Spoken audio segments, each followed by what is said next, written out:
It started as one of the greatest migrations in modern American history. Between 2020 and 2022, over 700,000 people pointed their moving trucks toward Florida, following the scent of sunlight and lower taxes.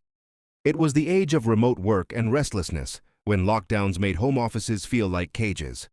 From New York to Chicago, the phrase, "heading south for good," became a middle-class mantra. U-Haul's annual growth index didn't just rank Florida #1 for one-way moves. It ran out of vehicles by March. Highways turned into conveyor belts of furniture and ambition. Miami-Dade County added entire neighborhoods worth of residents in a single fiscal year. Tampa Bay's suburbs grew so fast that school districts hired teachers by the dozen just to keep classrooms functional. In Orlando, civic planners joked that their biggest infrastructure problem was running out of orange cones. Each arrival added fuel to a certainty that Florida was unstoppable. After decades of volatility, the Sunshine State finally looked like a safe bet. The demographic tide changed everything. Developers set records for permitting, condos along Biscayne Bay, subdivisions north of Orlando, new town centers in previously empty pastureland. Every square mile that could host a cul-de-sac or coffee shop was surveyed, sold, and stamped with architectural renderings coated in palm tree logos. Mortgage rates below 3% made even modest families feel rich. They competed against investors armed with cash, each convinced that skipping an inspection was smarter than missing the boom. With demand outrunning supply, home values ballooned 40 to 60% in barely 2 years. Every sale reaffirmed belief, and belief is the oxygen of bubbles. Real estate TikTok promised generational wealth in sunshine. Speculation migrated just as quickly as people did, locals flipping pre-construction contracts, influencers teaching Airbnb arbitrage like it was science. Florida was not just a place, it was a product. You weren't buying a house, you were buying certainty. But every boom plants its own storm seeds. When too many buyers line up under the same blue sky, risk gathers invisibly, like humidity no one notices until thunder rolls. Hidden beneath the joy of closing costs and new lawns, structural issues were already tightening. Fragile insurance markets, exhausted infrastructure, climate exposure. No one cared. The American dream had zip-coded itself into the peninsula, and no statistic could spoil the mood. By late 2022, analysts whispered warnings. Developers laughed them off. It took barely 18 months of prosperity to forget that Florida has always been a high-risk paradise, one storm away from an audit by nature. The invasion was complete. Millions had arrived believing the sun was their insurance policy. But as history keeps reminding every speculator since the 1920s land rush, sunshine can illuminate and blind at the same time. Imagine a real estate open house where the line of buyers wraps around the block before the realtor even shows up. That was Florida 2021. The 4-bedroom near Tampa, listed for $599,000, sold before lunchtime for $650,000 cash. Inspection waived. In Fort Myers, a family offered $50,000 above asking simply to beat the clock. Every weekend turned into a lottery of wealth and panic. By mid-boom, asking price became a relic. Agents began posting highest and best by tomorrow noon, and inspectors quit because buyers no longer used their services. In Cape Coral and Palm Coast, entire streets of identical spec homes sold out months before the dry wall went up. Developers did the unthinkable. They started raffling lots. To many it looked like destiny. Low interest rates were permanent. Telework was forever. Why not bite off the biggest mortgage you could chew? Florida's version of the gold rush produced winners and idols. One YouTube flipper bragged about turning $300,000 into $2 million in 18 months. Builders raised prices weekly, sometimes mid-negotiation. Airbnb forums filled with advice for turning pre-construction into cash flow. Local newspapers carried headlines about teachers resigning from classrooms to become agents. No one wanted to miss the party, yet the signs were everywhere. Insurance companies subtracting policies, HOAs postponing maintenance because contracts cost too much, suppliers warning about foundation shortages. Still, the numbers overrode common sense. Between 2020 and 2022, Miami's median prices jumped nearly 60%. Tampa and Orlando weren't far behind. Investors represented 40% of sales, and half were entirely cash. For locals depending on mortgages, that meant a permanent place in second position. By the end of the boom, Florida felt invincible. People used to say, "Location is everything." Now they said, "Location is Florida." Dinner table conversations centered around Zillow alerts. Neighbors bragged about paper profits like lottery winners planning a second ticket. The fear of missing out became the most valuable commodity of all. Behind every success story was a shared conviction that this time was different. That the climate was warmed by luck, not oceans. That the same peninsula once flooded by speculative disaster in the 1920s could defy gravity in the 2020s. No one wanted to remember what happened after previous booms, the hurricanes, the insurance dramas, the ghost subdivisions. Florida was selling sunlight and people were buying like faith. When history repeats, it rarely looks like nostalgia. It looks like someone paying staring at a for sale sign that no one answers. And that moment was on its way. The first crack didn't come from buyers. It came from insurers quietly packing their bags. Florida's network of home insurance carriers had always been fragile. Regional companies borrowed from global reinsurers who could vanish after a bad storm. When Hurricanes Ian, 2022, and Idalia, 2023, hit in back-to-back years, that entire ecosystem splintered. 6 major carriers withdrew in under 2 years. Others filed for liquidation. Anxious homeowners opened envelopes labeled non-renewal and found themselves uninsurable overnight. By early 2024, the average homeowner's premium had quadrupled since 2020. In Miami-Dade and Broward counties, private coverage virtually collapsed. The state-run Citizens Property Insurance Corp. became the only option for millions. It was designed as a life raft. It became the fleet. Citizens policies ballooned from fewer than 500,000 to over 1.3 million in 4 years. Every new enrollee made the state itself the largest insurer in the country, a responsibility its balance sheet couldn't sustain. Internal actuarial reports warned that one Category 5 storm could bankrupt reserves and force emergency assessments on every policyholder in Florida. Translation: an extra tax for weather. Global reinsurers smelled the danger and raised prices 30 to 50% or refused to renew contracts. Florida companies were now spending over half of every premium dollar just to buy reinsurance. That's double the national average. The financial math no longer works. Even legislative action couldn't patch the leak. Tallahassee pushed through Senate Bills 2A and 7052 to limit lawsuits and reduce fraud claims. But the core problem wasn't lawyers. It was physics. Catastrophic storms are hitting closer together, storms stronger than past data allowed. Actuarial tables designed for a 100-year hurricane now need recalibration every 5 years. The withdrawal set off a feedback loop. Fewer insurers, less competition, higher prices, more defaults, still fewer insurers. Within coastal zip codes, half of all homeowners now depend on state coverage. Some real estate transactions can't close because banks refuse to finance houses without approved policies. Florida's entire property ecosystem runs on the availability of insurance like a body on oxygen, and the tank is running low. Brokers describe clients in tears, retirees wondering whether they can afford another hurricane season. Meanwhile, international investors track these numbers and move their money elsewhere. Capital senses panic faster than humans do, and as that capital leaves the state, the downturn gains speed. By 2025, the Florida Paradise Dream cost too much to afford. Families and retirees opened renewal bills that looked like ransom notes. A modest Naples bungalow paying $3,000 for coverage in 2019 now faced $14,600. Down the street, a neighbor's policy topped $18,000.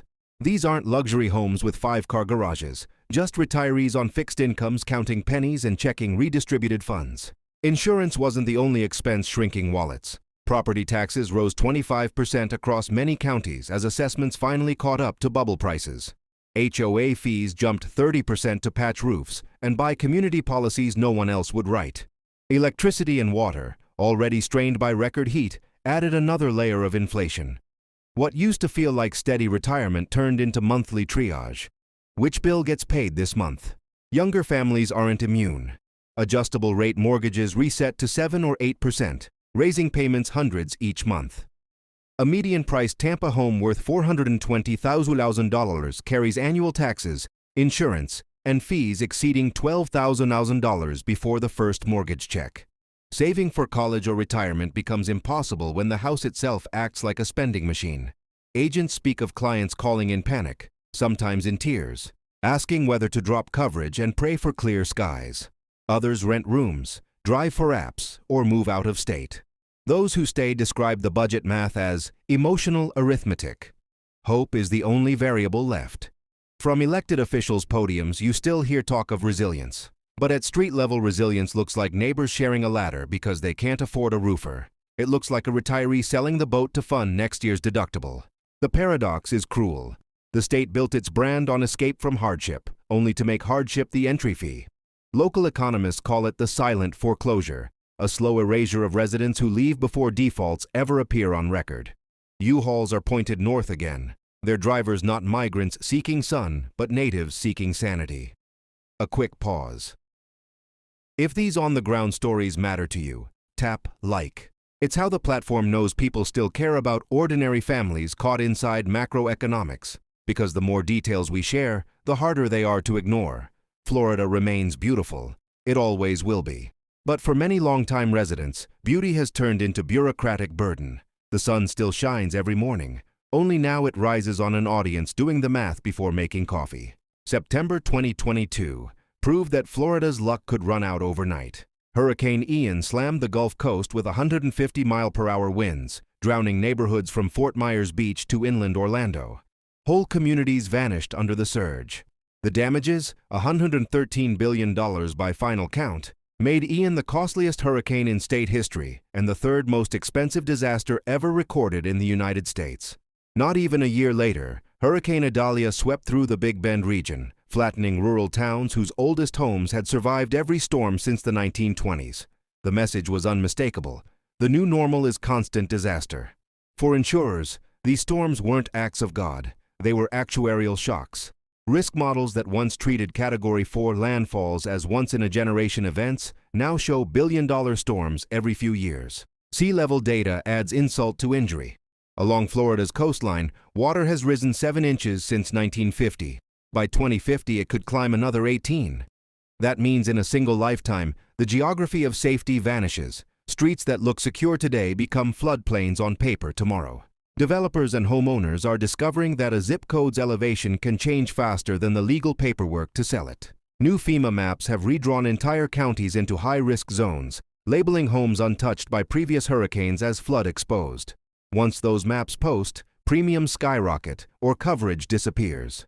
Even inland areas aren't immune.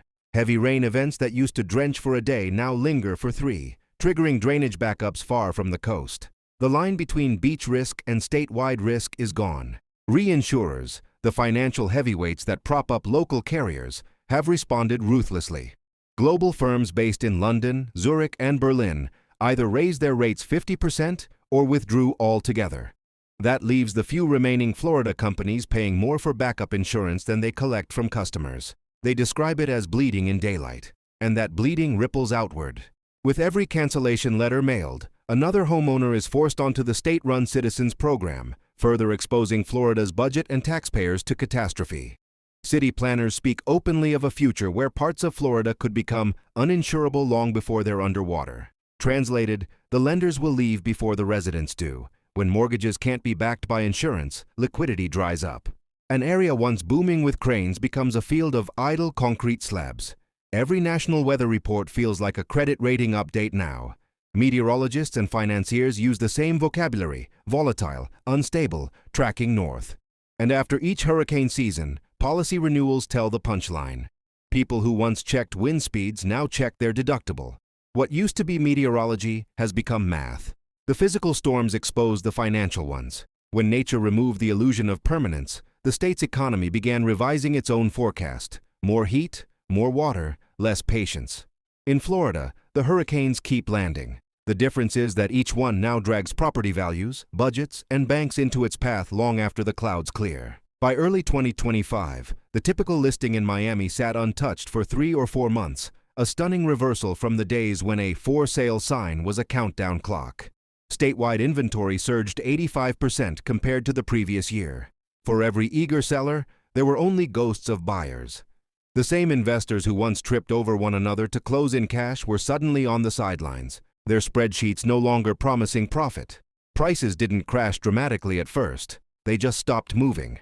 That pause killed momentum more effectively than panic. With every unsold property, another domino fell. Agents reduced commissions. Title companies laid off clerks. Photographers specializing in drone shots started advertising wedding packages instead.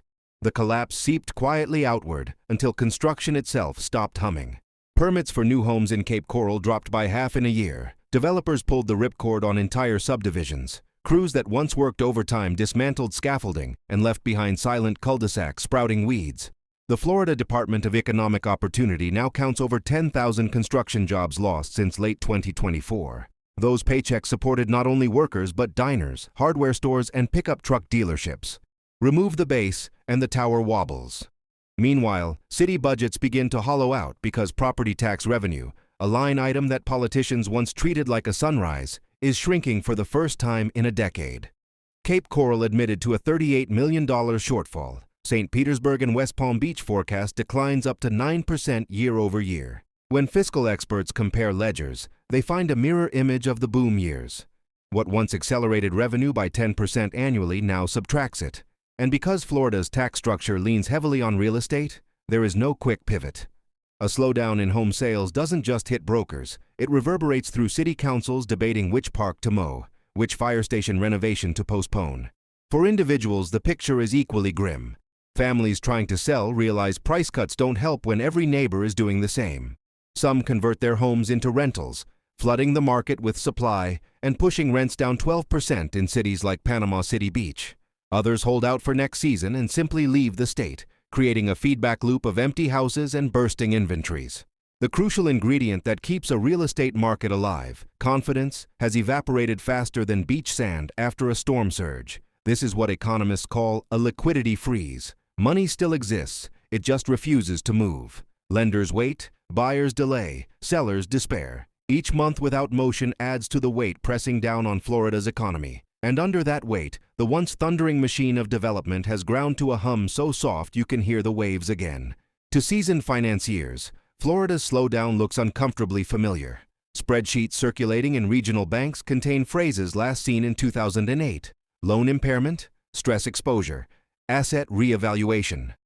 Suncoast Bank and Gulfstream Financial have each flagged real estate portfolios as their top 2025 risk. If home prices fall another 30%, an outcome analysts now view as plausible, over $1 trillion in property value could simply disappear from ledgers statewide.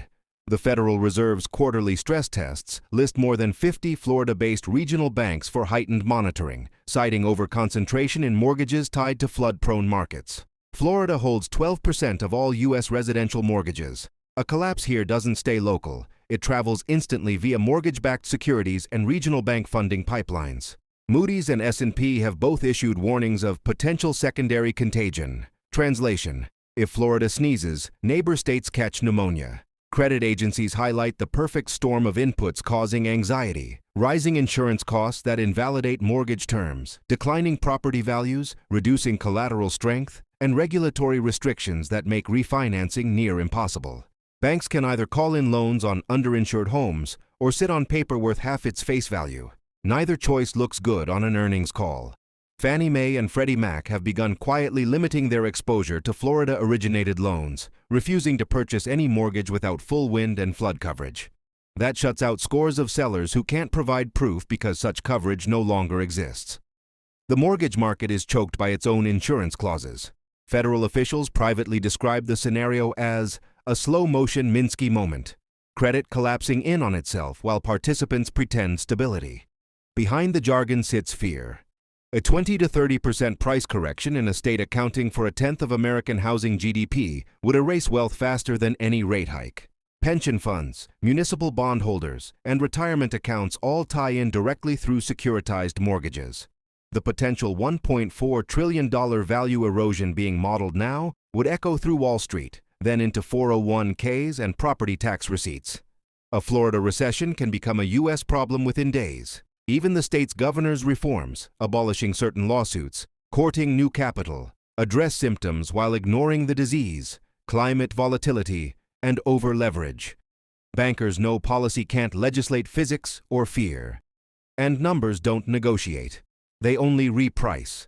For now, those numbers suggest a decade-long climb back toward confidence. Until then, the alarm keeps ringing behind closed doors where the word Florida is spoken like a risk code. Florida has always been a land of renewal. Swamps drained, resorts built, fortunes made between hurricanes. But its latest reckoning feels different because it's mathematical, not emotional. The state that once symbolized retirement security now symbolizes volatility itself. For decades, migration was one way. Now 275,000 more people left than arrived in the first half of 2024. Every departure represents a budget lost, a restaurant closed, a classroom emptier. U-Haul's directional stats flipped. Northbound rentals outnumber southbound for the first time in memory. Coastal glitz tells only half the story. Panama City Beach faces condos 3-to-1 over bookings. Monroe County's median home values have fallen 15%. The villages once advertised as storm-proof are discovering no community can insure against inflation. For the first time since the Great Recession, Florida's realtor offices announce consolidations instead of ribbon cuttings. Local governments adjust without admitting why. Cuts in parks, maintenance, and public safety hiring. Economically, the collapse redefines risk for the nation. If a state anchored by sunshine, tourism, and retiree wealth can stumble, what hope is there for regions with less climate capital? Policy analysts already speak of a southern exit paradox. The very conditions that once drove people south, warm weather and low taxes, now fuel the reversal as climate costs and infrastructure losses overtake savings. America is redrawing its retirement map, north to the Carolinas, west to mountain towns where insurance still makes sense. Culturally, the shift cracks a national myth. For a century, Florida promised permanent vacation. Now it warns of permanent recalculation, of whether untainted beaches are worth annual premiums larger than mortgages. Climate isn't political here. It's arithmetic drawn in flood maps and municipal budgets, and every family balancing their spreadsheet becomes an unofficial actuary. Bankers call this the largest regional market correction in modern U.S. history. Economists call it repricing reality. At street level, it feels simpler, a lesson in what happens when a dream costs more than its believers can pay. Yet hope resurfaces in quieter corners. Local builders experiment with elevated homes and micro-insurance pools.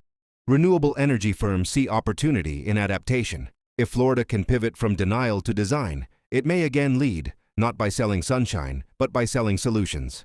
For now, the reckoning continues. An 85% inventory surge, a 275,000-person exodus, premiums up 500%. Behind those numbers are people packing, shutting gates, and driving toward states where weather forecasts don't read like bank statements.